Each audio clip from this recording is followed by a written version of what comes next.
Coming up on the Daily O, the Big 12 announced their schedule for the 2023 baseball season. Find out when and where the Cowboys play during conference play. The NFL continues to have a frenzy of moves before the Tuesday deadline. We'll tell you more about their most recent deal. Also, with Cowgirl basketball right around the corner, find out how head coach J.C. Hoyt plans to measure success throughout the season. All of this and more coming up. The Daily O starts now.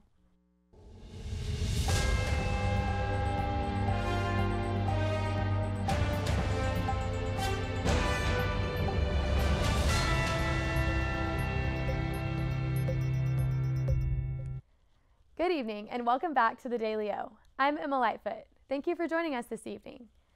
Earlier this morning, the Big 12 released the schedule for the 2023 baseball season. While it's still a long way out, the Cowboys and their fans are already getting excited. OSU will begin their season on March 17th on the road. Their first opponent is the Texas Tech Red Raiders. They will also end the regular season on the road. The last series will be Bedlam versus the Sooners, wrapping up in Norman on May 20th. The Cowboys will also be playing in the 2023 College Baseball Showdown in February. They'll be joined by TCU and Texas in a 3-day tournament with 3 teams from the SEC. The Cowboys go into this season with high expectations as one of the top programs in the nation, following a 42-22 record, going 15-9 in conference play last season. While Cowboy baseball isn't starting up anytime soon, Cowboy football is back in action in under 48 hours. In OSU's last game against Texas, versatility was one of the major keys to the Cowboys' 6th win on the defensive end. Defensive back Jabbar Muhammad played a key role in that. Our own Karsten Fabian has more. Since making his Cowboy debut in the Fiesta Bowl, junior defensive back Jabbar Muhammad has elevated himself to the top of the depth chart. As a key starter in each game this season, Muhammad has put his skills to the test in the Cowboys' last game against the Texas Longhorns, being moved to safety to fill in for the injured Thomas Harper. When receiving the news on short notice, Muhammad says it was a tough adjustment to make, but thanks to his coaches, he was ready to jump right on in. I mean, it's different because like certain run fits, and sometimes you're one high, sometimes you're in the box, sometimes you're covered. So, I mean, it's different. But as long as you like I said, I had time Thursday, Friday, and a little bit on Saturday to get the adjustments. The coaches did a good job of showing me everything. So on Saturday, I was kind of able to play fast and physical. Muhammad would finish off the game by recording 5 total tackles while showing off his athleticism and alert playmaking. Muhammad and the Cowboy defense would find their groove in the second half, shutting out the Longhorn offense for the entire fourth quarter to walk away with their 6th win of the season.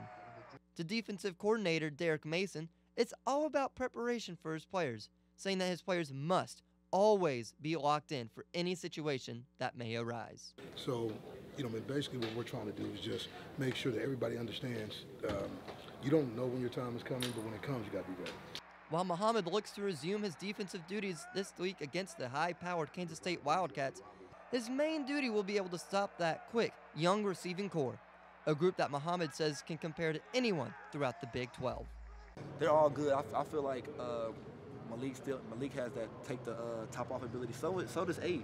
Yeah. Abe's real quick and fast too. So it's like I said earlier, it's a challenge in the Big 12 every week. Kind of gonna see the same guys, same speed guys. So I think they're pretty good. The battle of the 2 top-scoring offenses in the conference square off in Manhattan this Saturday with a kickoff time of 2:30 p.m. Reporting from Stillwater, Karsten Fabian, Ocali TV. Thanks for that, Karsten. Part 1 down, 3 more to go here on the Daily O. When we return, Cowgirl basketball is coming right around the corner. Find out how head coach J.C. Hoyt plans to get her team back to winning ways this year. Also, one player in the NHL broke a major record. Find out about that and more when the Daily O resumes. We use the very best of the best ingredients. Demerara sugar is the best that is.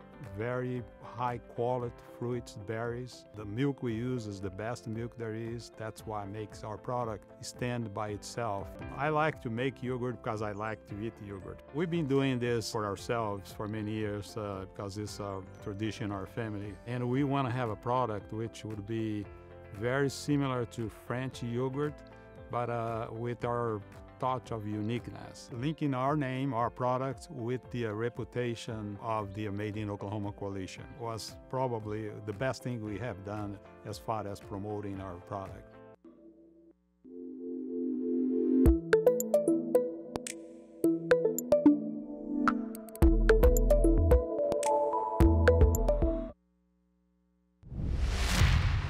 Our state is one of the most beautiful and unique states in the USA.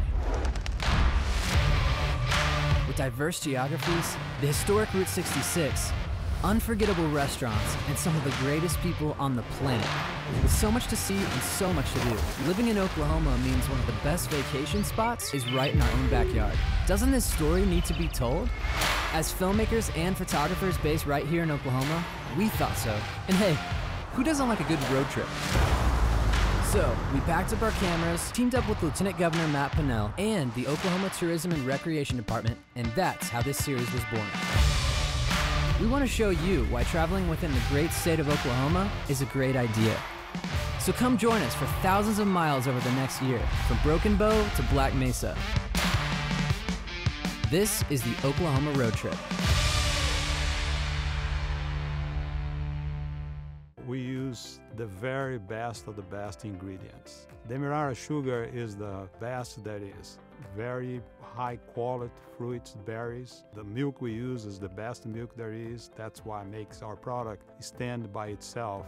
I like to make yogurt because I like to eat yogurt. We've been doing this for ourselves for many years because it's a tradition in our family. And we want to have a product which would be very similar to French yogurt, but with our touch of uniqueness, linking our name, our products, with the reputation of the Made in Oklahoma Coalition was probably the best thing we have done as far as promoting our product.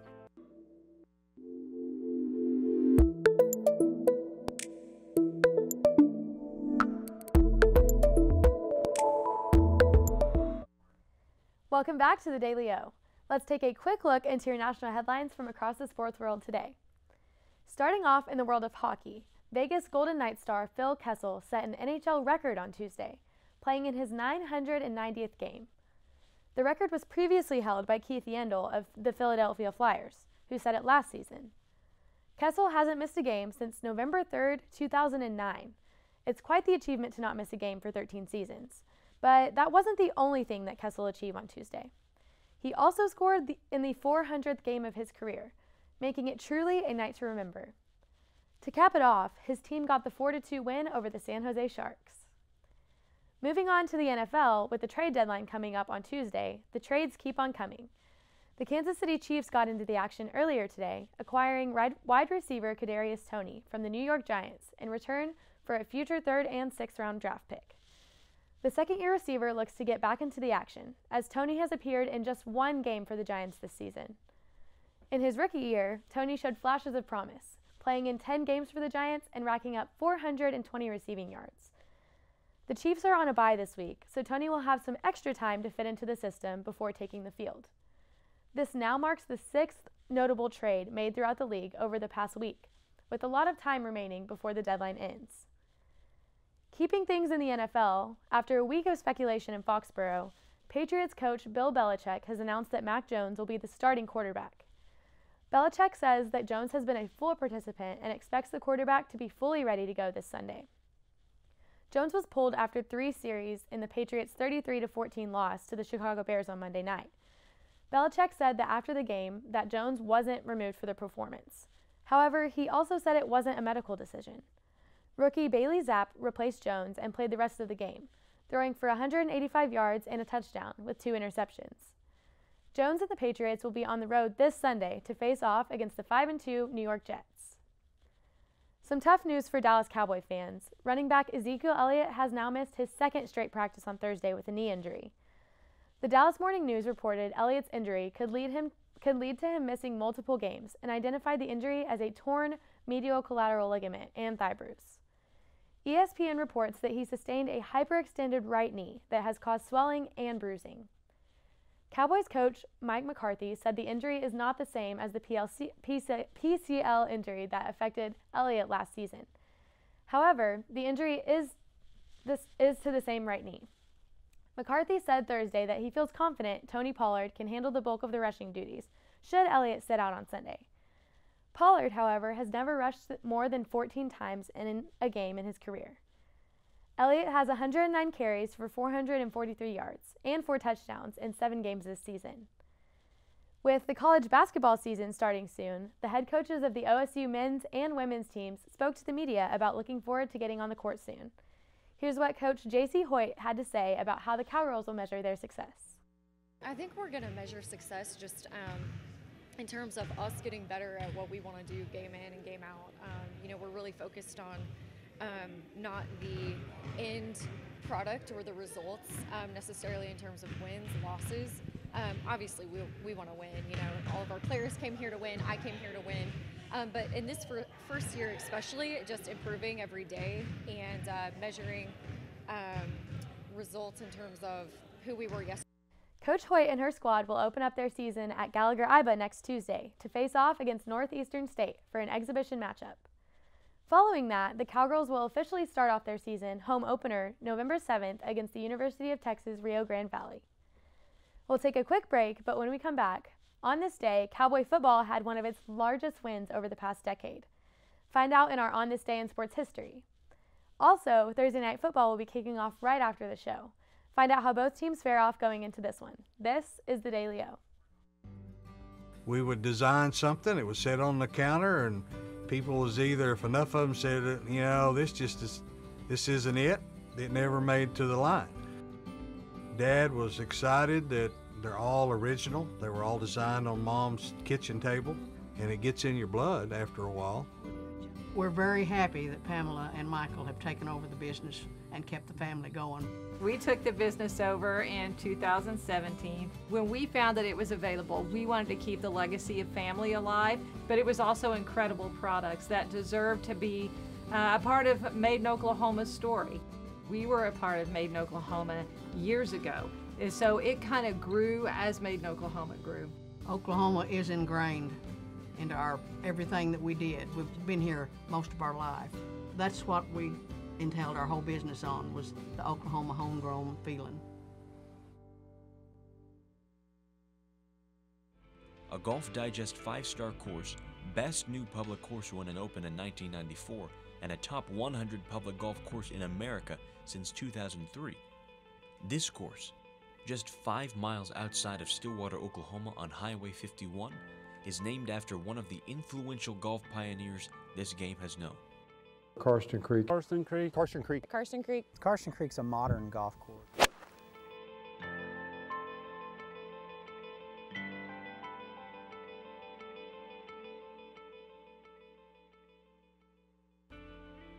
The beauty of the course is in large part to the elements of the grounds. The Georgia fairway is transformed from its original forested landscape. Georgia was used to combat the tough winters so golfers could play year-round. The greens are large and sloping bent grass hills. The low-cut bent grass can be similar to glass during peak championship conditions. The bunkers surrounding most holes remind golfers of a white beach rather than a deep hazard. Lake Louise, surrounded by the second 9, completes the perfect finishing hole. The long par 72 course perfectly combines nature with the difficulty of a championship course. Karsten's added challenge is the Oklahoma wind. So there aren't any other schools in the country that have that same commitment to college golf as we do here at Oklahoma State. But if you're going to play at the highest level, you've got to be able to focus on where you want to go, and Karsten Creek does a good job of training you to do that, because if you don't, you're going to have a long day. And that's a great legacy that Coach Holder left, because that's the way he coached.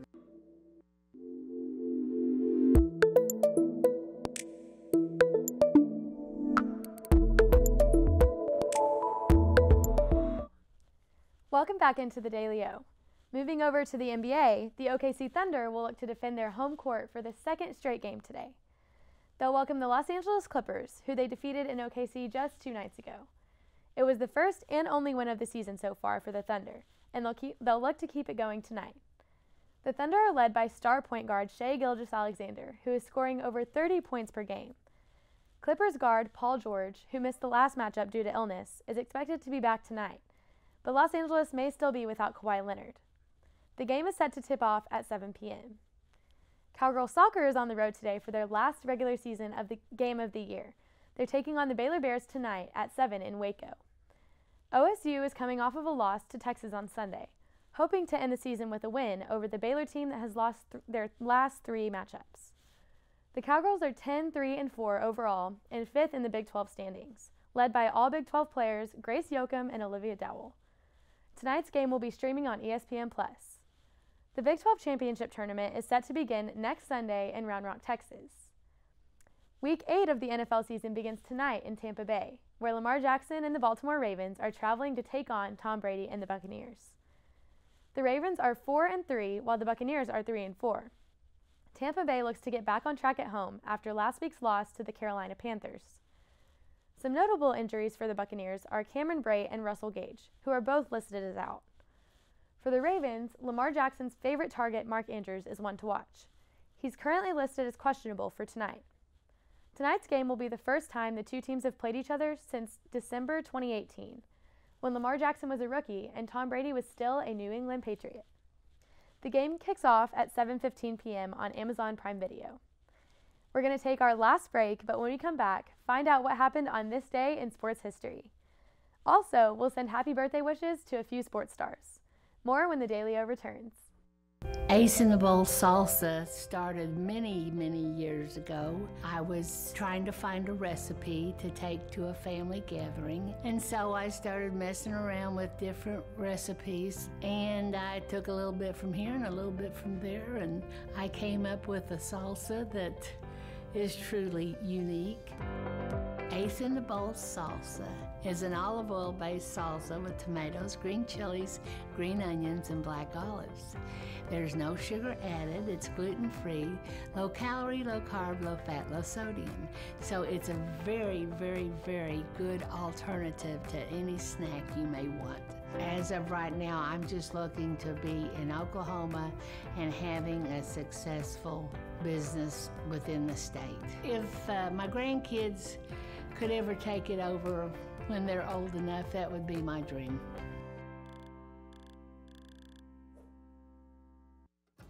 My name's Kayla.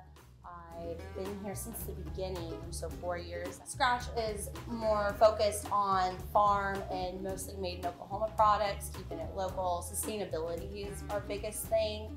That's one of the reasons why this place opened. I've been the chef here at Scratch for 2.5 years. Started here as a line cook. Our food and drinks are a bit separate entities almost inside the restaurant. So the food is now up to 85% of the products we bring in are raised or grown locally. It's all based off of things that I grew up eating in southern Oklahoma, the things my grandparents ate. Fresh food, clean food, organic food, sustainability, that's all of our thing. From front of house to back of house, we're able to maintain both with freshness. But made in Oklahoma means we get it straight from the farms that are 20, 30 minutes, another little county away. We get it straight from them. Over the years, we kind of realized that you can get ribs anywhere, you can get a steak anywhere, but you can't always get a Mountain View hot link like ours. So we really decided to focus on that niche and realized we had something really special. So that's when we started focusing more on the hot links, but it's still the same family recipe they were making all those years ago. For us, many of our people that work here have been with us for years and decades. So whereas machines kind of break down over time, the people just get better. And it shows in the products we produce. When you buy a Mountain View product, not only is it going to taste dynamite, but you're also feeding Oklahomans. You're helping employ Oklahomans, and you're helping to fund the state's economy. So what's better than that?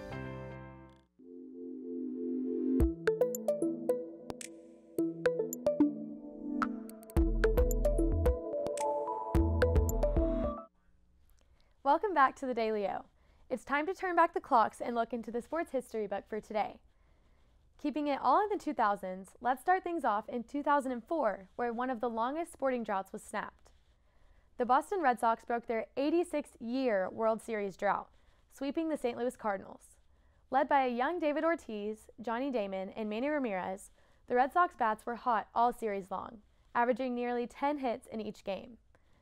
Red Sox outfielder Manny Ramirez walked away winning MVP of the series, batting over .400 to lead the team. Let's move ahead a decade into 2015 with the end of an era in the soccer world with Abby Wambach. Wambach is a 2-time Olympic gold medalist and a FIFA World Cup champion as well. She scored 184 goals in her international career and played 14 seasons for the United States women's national team. And last but not least, it was a big one here in Stillwater in 2018 on the gridiron. Cowboy football knocked off the number 6 ranked Texas Longhorns, 38-35. The Cowboys were led in rushing by Justice Hill and receiving by Tylan Wallace, 2 players who both currently play for the Baltimore Ravens. It was one of OSU's 4 wins versus top 25 teams that year, as they went on to finish the season defeating Missouri in the Liberty Bowl.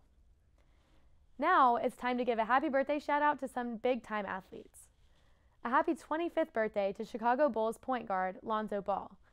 The oldest of the famous Ball brothers, Lonzo has been in the NBA since 2017. He spent time with the Lakers and the Pelicans before coming to Chicago, where last season he scored 18 points and dished out 7 assists per game. And a happy 66th birthday to golfer Patty Sheehan. She became a member of the Ladies PGA Tour in 1980 and won 6 major championships, and achieved a total of 41 professional wins in her career. And in 1992, she became the first golfer to win the U.S. Women's Open and the U.S. Women's British Open in the same year. Let's take one last look at our national headlines before we end today's show. Starting off in the world of hockey, Vegas Golden Knights star Phil Kessel set an NHL record on Tuesday, playing in his 990th game. The record was previously held by Keith Yandle of the Philadelphia Flyers, who set it last season. Kessel hasn't missed a game since November 3, 2009. It's quite the achievement to not miss a game for 13 seasons, but that wasn't the only thing Kessel achieved on Tuesday. He also scored the 400th game of his career, making it truly a night to remember. To cap it off, his team got the 4-2 win over the San Jose Sharks. Moving on to the NFL, with the trade deadline coming up on Tuesday, the trades keep on coming in. The Kansas City Chiefs got into the action earlier today, acquiring wide receiver Kadarius Toney from the New York Giants in return for a future 3rd and 6th round draft pick. The second-year receiver looks to get back into the action, as Toney has appeared in just 1 game for the Giants this season. In his rookie year, Toney showed flashes of promise, playing in 10 games for the Giants and racking up 420 receiving yards. This now marks the 6th notable trade made throughout the league over the past week, with a lot of time remaining before the deadline ends. Keeping things in the NFL, after a week of speculation in Foxborough, Patriots head coach Bill Belichick has announced that Mac Jones will be the starting quarterback. Belichick says that Jones has been a full participant and expects the quarterback to be fully ready to go this Sunday. Jones was pulled after 3 series in the Patriots' 33-14 loss to the Chicago Bears on Monday night. Rookie Bailey Zapp replaced Jones and played the rest of the game, throwing for 185 yards and a touchdown with 2 interceptions. Jones and the Patriots will be on the road this Sunday to face off against the 5-2 New York Jets. Last but not least, tough news for Dallas Cowboy fans. Running back Ezekiel Elliott has now missed his 2nd straight practice on Thursday with a knee injury. The Dallas Morning News reported Elliott's injury could lead to him missing multiple games, and identified the injury as a torn medial collateral ligament and thigh bruise. ESPN reports that he sustained a hyperextended right knee that has caused swelling and bruising. Cowboys coach Mike McCarthy said the injury is not the same as the PCL injury that affected Elliott last season. However, the injury is to the same right knee. McCarthy said Thursday that he feels confident Tony Pollard can handle the bulk of the rushing duties should Elliott sit out on Sunday. Pollard, however, has never rushed more than 14 times in a game in his career. Elliott has 109 carries for 443 yards and 4 touchdowns in 7 games this season. That will wrap things up for us on this Thursday edition of the Daily O. Tune back in tomorrow as Brody Myers and Connor Bergen will have you covered on all things news and sports throughout Stillwater. For the Daily O, I'm Emma Lightfoot. Good night, everyone.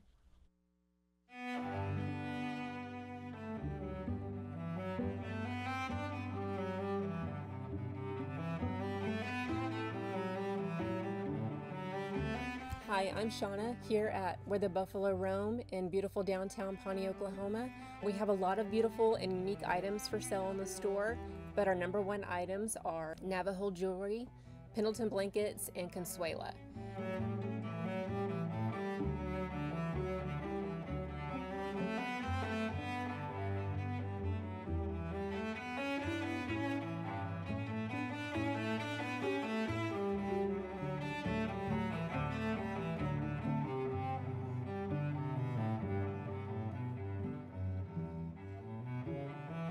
It's a great place to shop, a beautiful downtown, so come see us in Pawnee, Oklahoma.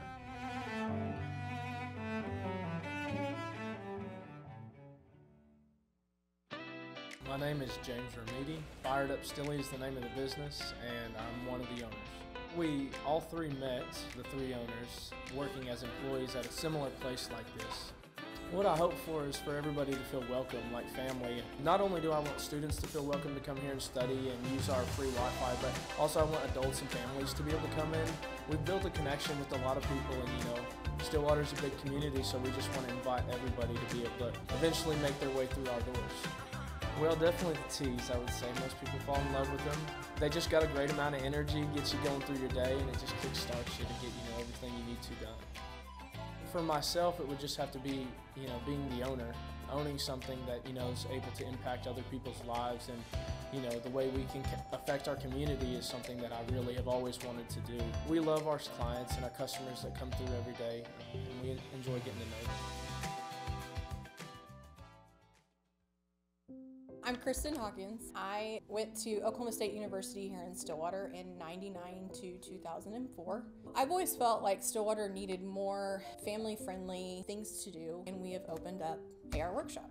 We do everything from knitting blankets that can be done in a 3-hour class, and we create doormats and porch signs, the Christmas wreaths with our yarn that we use for the blankets. We also do, we just started a new project for gnomes, and we've done pumpkins during the fall. But our big thing that we do here are interior signs. Our designs are extremely unique to AR Workshop. Customers come in, everything is here for them to do. They create everything. They can be as hands-on as they want. They came in here to relax and have fun, and that they are proud of their project that they've made.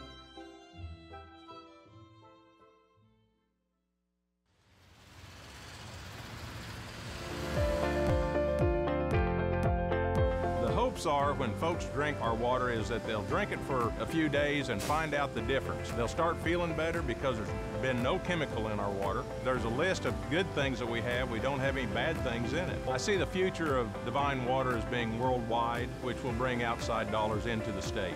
It means a lot to me because I started it, I guess, and our family started it.